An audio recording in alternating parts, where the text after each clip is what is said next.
every spot, looking for your ass and we hide. With the infrared so need to flash it like some fucking disco lights. We gonna cut you into itty bitty parts. Meet me on your side of town where they keep the graveyards. Crushed glass, dead rats, lots of trash. Get ready to go. The players greeting one another. There's a lot of respect out there on the floor. So for the Thunder, their last game, a win against the Suns in Phoenix. And they really took it to them. That's a flat-out blowout right there. There's no other word to use. Boy, they got so many free throws in that game, Clark, and I thought their aggressiveness was really key. They did a nice job being aggressive and drawing those fouls, and anytime you can do that, that bodes well for your chances of winning. State Farm presents the starting five. A look at who we've got on the floor to begin things for the Indiana Pacers. Granger, Hansbrough, and Hibbert are the front court. Jones is out there with Collison. And for Oklahoma City, Durant, Ibaka, and Perkins compose the front court. Westbrook and Harden in the back. You know, for the Pacers last season, they really had a difficult time against Western Conference teams. I mean, only going 9-21 in those matchups.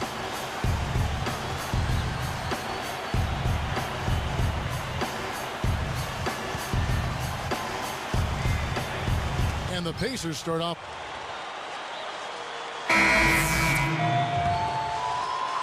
Here's Westbrook. A 20-point game for him in the win against the Suns in Phoenix. Double team on Westbrook. And stolen by Granger. Here's Ford. So he gets the whistle. Contact on the way up and two shots coming up. It's on Kevin Durant. We talked about the troubles, Clark, against the Western Conference. For whatever reason, Steve, they struggled to defend Western Conference opponents. Well, I thought the biggest thing was the West was so much deeper than the East last year, Kevin. The East had some strong teams at the top, but overall, a weaker field of teams. You go out West, and on a nightly basis, you're going against a really tough team. I think that's the disparity in the numbers for Indiana. You know, the Thunder guys showed their talent in the playoffs last season. I think that devastating loss to Dallas in Game 4 of the conference finals was where they finally kind of caved in. And let's get this update now from Doris Burke, who's across the way on the sideline. Hey, Kevin, Scott Brooks gave me a few minutes to share with them. They'll have to deal with the size and shooting combination that Danny Granger presents, and he knows that is going to be a tough problem. He said that even though Granger might not be one of the headliner names in the NBA, he can eat defenses alive with the mismatches he creates. He's hoping they can avoid that in this one, guys. Thank you, Doris. Clark, you mentioned Game 4 of that Oklahoma City-Dallas series. A 15-point lead for the Thunder with 5 minutes left in the game. Dallas came back and forced overtime. I remember the Thunder's incredible fans. I bet amidst the most heartbreaking loss of the season. They were chanting OKC, OKC till the bitter end. They have diehard support there in Oklahoma City. Here's Collison. Drops it in from 12 feet. Collison's got his first points of the game.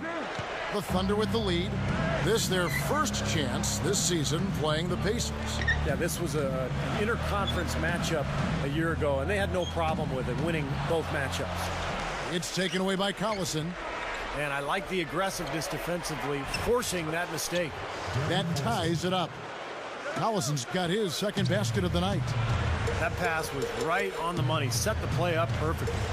To go back to Steve's comment, even though they only faced them twice, they looked like they knew exactly what to expect. Well, you know, all in all, it was a pretty successful year for them inside and outside their conference. They handled their business. Boy, he's been so cool out there, composed, never rattled. I mean, a very steady contributor to the offense. Now, here's Collison. Goes back up, and no mistakes on the layup. And that makes it a tie ball game. Well, that's a nice job on the boards to allow them a second high-quality look. Robinson against Hill.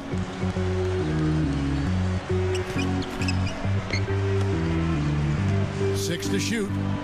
Here's Collison. Hits the jump hook. His presence in the paint gives their offense such a valuable dimension. Ford to screen on Westbrook. Dishes to Ford. The three. That falls. Great assist by Darren Collison. Ford's got 7 points. It's a 4-second differential between the shot clock and game clock. Westbrook dishes to Durant. Back to Westbrook. Over Granger, and there's another one for the Thunder. Now defensively, you have to question the effort, but nice play there.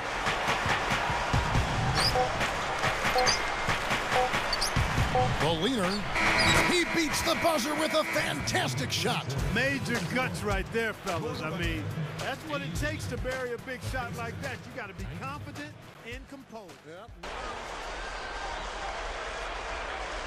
So with Westbrook on the bench, this is who Scott Brooks has out there.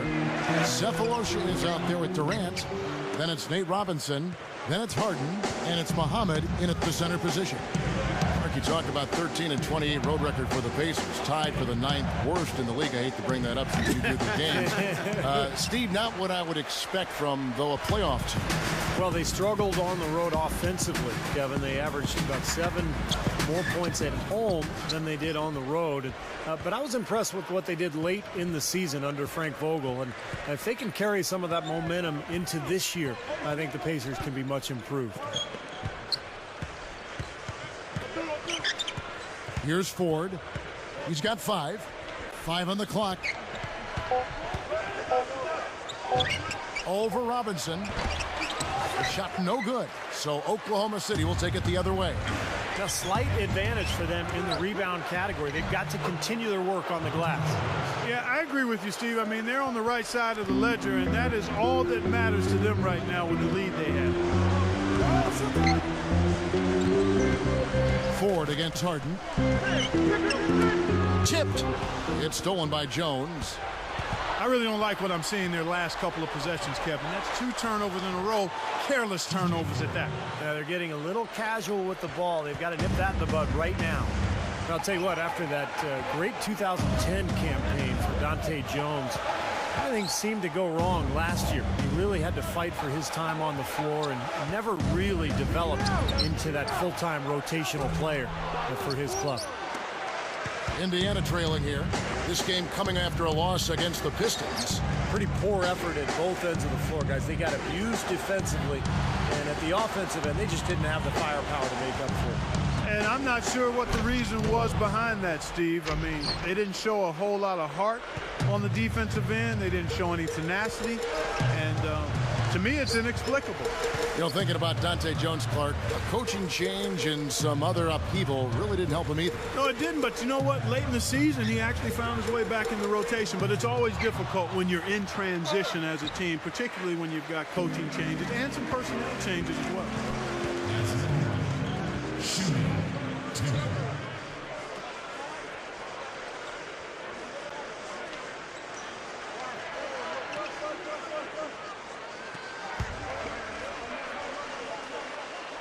He throw good.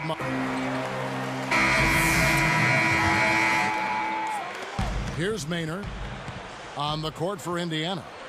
4. He's in at small forward. Danny Granger out there with Paul George. And there's Collison, and it's Hill in at the 2. Harden kicks to Cephalosha.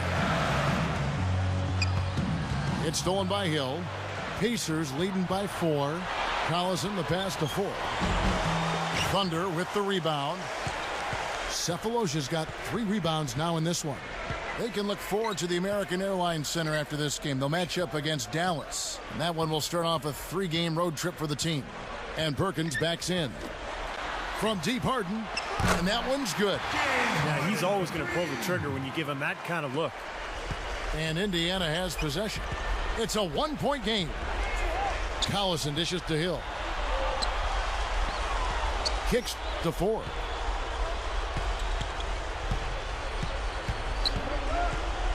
Shoots over Maynard. And the Pacers can't get it to go. And that's not really his range. Has a tough time in that mid-range area. He dishes it to Cephalosha. And he misses the go-ahead basket.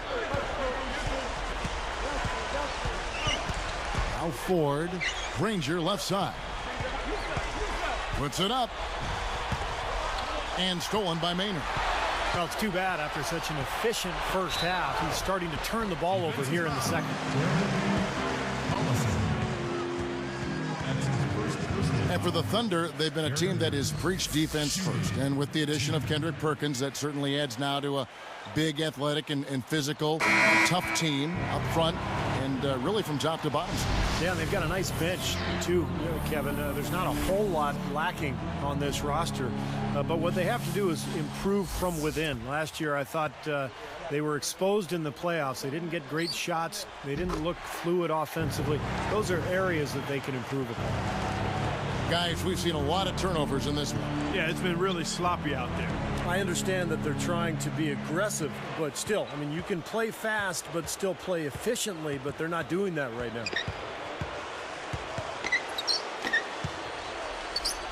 Clock at 6. Westbrook is tagged with the reach. That'll be his second foul of the game. Here is Ford. Hansbrough working against Ibaka. And Hansbrough kicks to Ford. That's good. It's a tough pass to make there, guys. Right into the heart of the defense. Outside Westbrook. Here's Maynard. And there's the pass to Westbrook. Shot clock at 6. Guarded by Ford. And again, Oklahoma City, no good. And stolen by Maynard.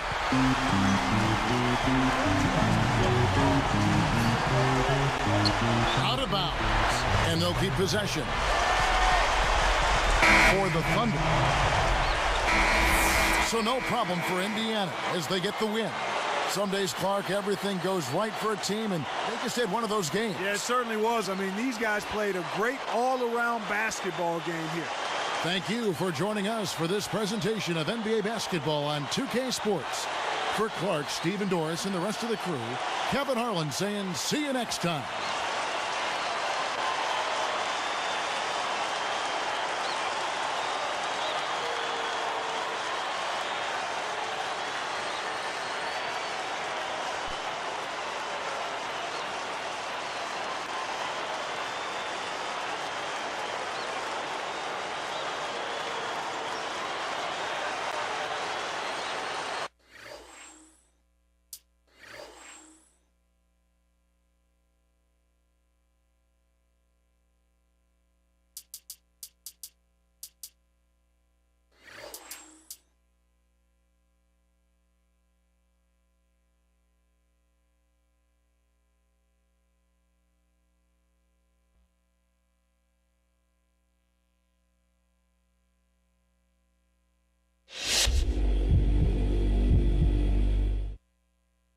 It had to feel good to get that win after the blowout loss the game before. What changed between then and now that got the team playing at a high level again?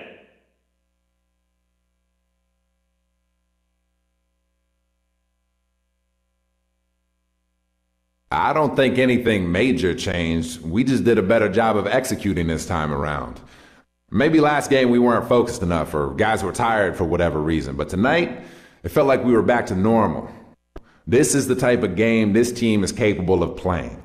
I guess it's going to take some work to make sure we do it night in and night out, and tonight was definitely a step in the right direction.